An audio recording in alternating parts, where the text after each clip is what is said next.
Grabe, sayang naman itong si Ralpco dahil may bagong plano naman ng Barangay Ginebra na itong si Ralpco nga ay papunta na ng Northport Batangas dahil tinatarget nga ng mga ka-idol ng Barangay Ginebra na maibalik itong si Arvin Tolentino.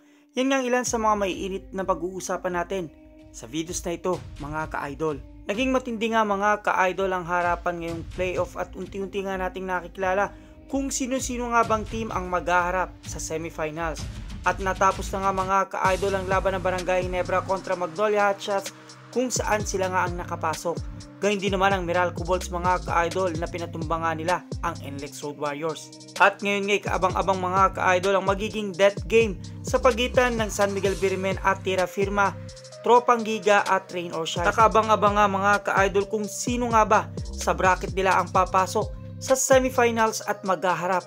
At syempre, hindi rin naman natin malilimutan ang mga nakaraang naging laban ng Barangay Ginebra nung nakaraang mga finals nga mga ka-idol at ngayon nga sa semifinals naman ay maghaharap ulit sila ng Meralco Bolts. So kung babalikan nga natin mga ka-idol ang naging resulta nung nakaraang linggo, tinalo nga mga ka-idol ng Rain or Shine ng TNT sa score na 121-113.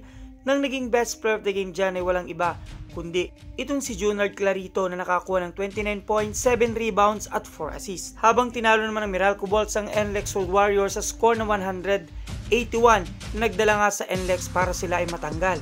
At syempre naging best player of the game dyan ay walang iba kundi itong si Chris Banchero na nakakuha ng 23 points, 7 rebounds at 6 assists. Update din mga ka-idol kung saan itong si Justin Brownlee naman ay namamayagpag sa Indonesia. Sa Pilita Jaya nga ang team niya mga ka-idol at katulad nga sa PBA itong si Justin Brownlee ay walang kupas na nagiging best import pa rin. Update naman para kay Jamie Malonzo mga ka-idol kung saan nilinaw na nga ni Coach Tim Cone na itong si Jamie Malonzo ay hindi makakapaglaro ngayong season ng Barangay Ginebra at gayon din naman sa Gilas Pilipinas. Sabi nga National Coach Tim Cone confirmed 6'7" forward won't be able or available for Philippine team in coming Olympic qualifying tournament this July after undergoing surgery on his left cup on Friday morning.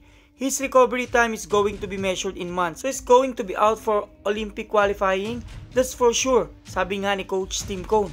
At samot-sari namang mga trade ang naglabasan ngayon mga ka-idol na sinasabi nga na itong si Gio Lalon ay mapupunta sa Meralco Bolts kapalit ni Aaron Black papuntang Magnolia Hotshots. Gayun din naman na talagang pinag-uusapan din mga ka-idol ng Barangay Ginebra interesado pa rin makuha itong si Chris Newsome o kaya naman maibalik itong si Arvin Tolentino. Sa mga nakaraang rumors nga mga ka-idol itong si Morel ay sinasabing mapunta sa Barangay Ginebra at nangyari na nga yan. Ngayon naman ay matulog mga ka-idol na maaaring pakawala ng Barangay Ginebra itong si Ralpco. Alam naman natin na napakaganda ng ipinapakita ngayon sa Barangay Ginebra. Sabi pa nga ni Coach Tim Cone nung nakaraang laban nila sa Northport Batangas, very unique. Ralpco after the youngsters step up during Barangay Ginebra kontra nga sa Northport Batangas. Gayun din naman at napahanga nga itong si Coach Pido Harencio kay Ralpco dahil itong si Coach Pido Harencio pala ay naging ka-teammate ng ama nitong si Ralpco. At dahil din nga mga kadol napahanga itong si Coach Tim Cone kay Ralpco, sabi nga niya, I can't think of anybody off the top. He's very unique. He's kind of unique in where he came from. He got cut from his college team, then came here to start for the most popular team in the PBA. That's quite story.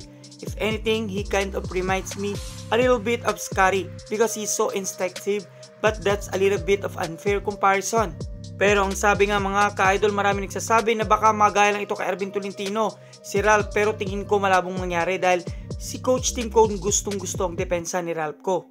Ngunit sa kabilang banday parang may nilulutong trade mga ka-idol dahil sabi nga ni Coach Pido Harencio sa isang interview, si Rapa mabait na bata yan at inaanak ko yan.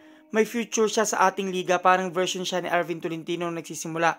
Gusto siya ng team, si Rapa syempre, mga bagito ang nasa team. Lahat makukomplement ng laro ng rookie namin. Tingin ko naman pwede na siya sa team, kapalit ni Arvin Tolentino. Tsaka kailangan ng team ng shooter at big man, siguro pwede na si Rapa at Sydney for Arvin.